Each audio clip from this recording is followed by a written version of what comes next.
We're taking smartphone, spaceship technology on a motorcycle platform with the safety of a car. Basically, it's a robot motorcycle. It self-balances and really increases your safety and your range and the excitement of riding a motorcycle.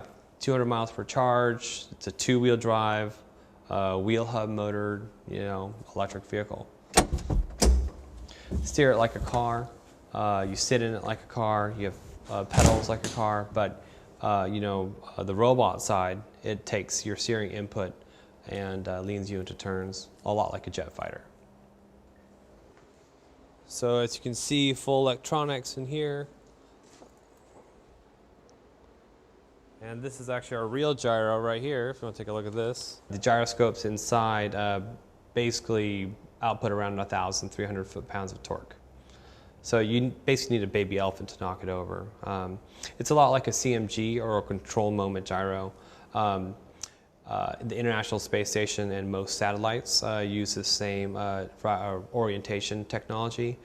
We've just kind of taken that and made it commercially available. There are servos and there are gyro motors, there are traction motors, but sensors like an IMU, IR sensors.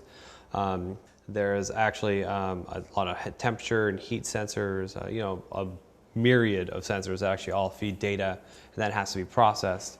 And through that process, a command to the gyros to tilt and lean the vehicle to keep it balanced or either to lean into a turn, all, it's very dependently based on our processing system.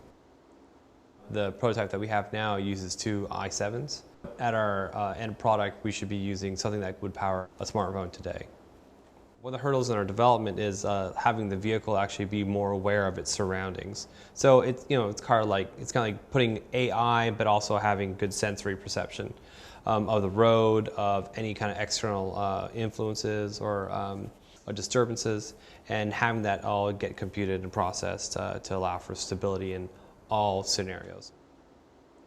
On the heads-up display, you can see battery life, range, how much left you have in your possession budget. It's kind of like your artificial horizon.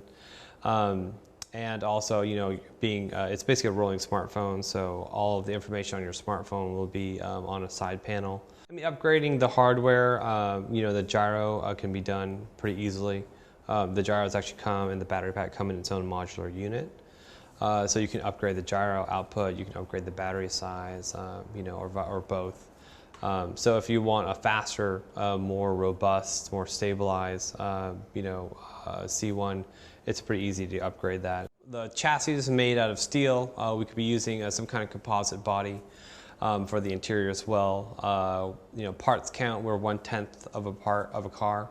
Cars typically have around 24,000 parts. If you drive an Audi, it's 40,000. We only have 2,239.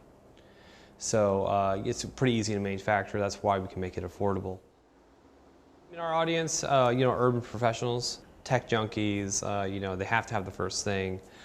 They commute, they have a professional life, they still want to have fun, and they want to have the first best thing, but at an affordable price.